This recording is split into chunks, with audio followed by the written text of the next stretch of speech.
Abu Bakar Asy-Siddiq. Abu Bakar Asy-Siddiq adalah khalifah pemimpin pertama setelah Rasulullah Muhammad SAW. Abu Bakar memimpin umat Islam selama 2 tahun. Abu Bakar adalah orang pertama di luar keluarga Nabi yang memeluk Islam. Ia adalah sahabat yang paling dicintai Nabi. Abu Bakar mengorbankan harta bendanya untuk perjuangan Nabi. Gelar Asy-Siddiq yang berarti amat membenarkan diberikan karena Abu Bakar adalah orang pertama yang membenarkan peristiwa Isra Mi'raj. Pengangkatan sebagai khalifah setelah Nabi wafat. Alasan terpilihnya Abu Bakar karena beliau sahabat Nabi yang paling dekat dengan Rasulullah sehingga tahu cara memimpin umat, dermawan, disegani karena tegas, cerdas, dan mau bekerja keras. Waalaikumsalam warahmatullahi wabarakatuh. Assalamualaikum. Nada akan membacakan salah satu buku cerita yang sering Nada baca. Ini dia, judulnya adalah Toto-chan. Nah, ceritanya ini adalah tentang kisah penulisnya di saat kecil.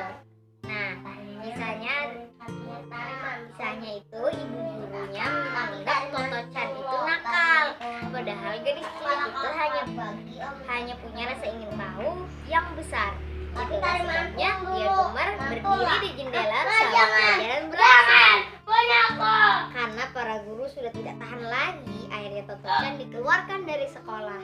Mama pun mendaftarkan Toto-chan ke Tomoe-gukuen. Toto-chan girang sekali. Di sekolah itu, para murid belajar di gerbong kereta yang dijadikan kelas. Ia bisa belajar sambil menikmati pemandangan di luar gerbong dan membayangkan sedang melakukan perjalanan. Mengasyikan sekali kan? Di Tomoe-gukuen, para murid juga boleh mengubah urutan pelajaran sesuai keinginan mereka. Ada yang mulai hari dengan belajar fisika, ada yang mendahulukan menggambar, ada yang ingin belajar bahasa dulu. Pokoknya sesuai mereka, karena kalau itu begitu unik. Toto-chan pun merasa kerasan walaupun belum menyadarinya. Toto-chan tidak hanya belajar fisika, berhitung, musik, bahasa, dan lain-lain. Di sana juga mendapatkan banyak pelajaran berharga tentang persahabatan, rasa hormat, dan menghargai orang lain serta kebebasan menjadi diri sendiri. Itu ceritanya. Oke, segitu dari Nada. Assalamualaikum warahmatullahi wabarakatuh. Assalamualaikum teman-teman, nama saya Nike.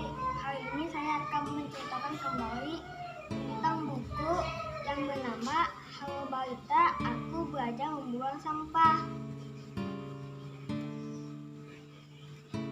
Di musim hujan, rumah saya kebanjiran. Saya dan ibu sibuk membersihkan selokan yang tersumbat sampah. Bismillahirrahmanirrahim. Rumah saya kebanjiran, banyak sampah-sampah.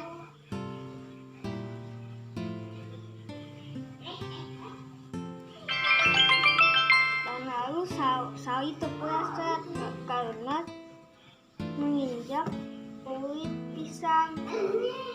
Ternyata saya membuang pisang sembarangan, sampah sembarangan, jadi banjir.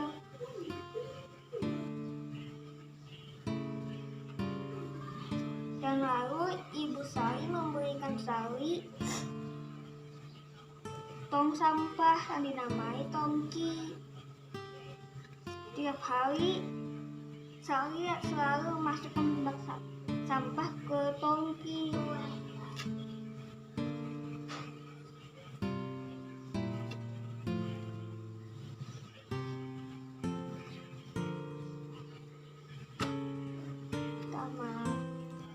sini ada permainan. Kita buka yuk tiga tongki ini. Di sini ada sampah daun-daun, pisang, apel. Dan di sini ada plastik. Dan di sini ada mainan.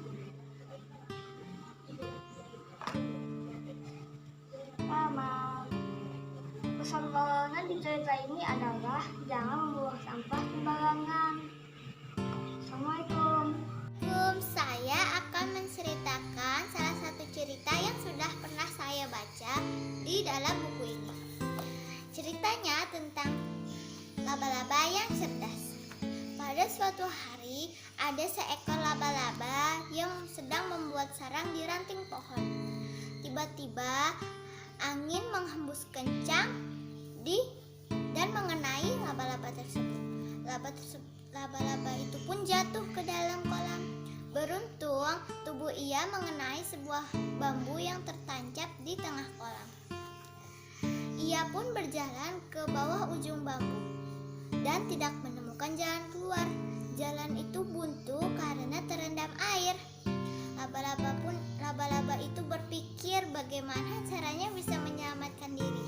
Akhirnya laba-laba itu pun mengeluarkan benang-benang tali di perutnya melalui mulut dan menempelkannya di atas ujung bambu dan melemparkannya di sebuah dahan pohon yang berada di seberang kolam sampai menempel. Dengan senang hati, laba-laba itu pun menyeberangi jembatan yang telah ia buat tersebut. Pesan teladannya adalah gunakanlah keistimewaan dan kemampuan yang telah Allah berikan sebaik-baiknya.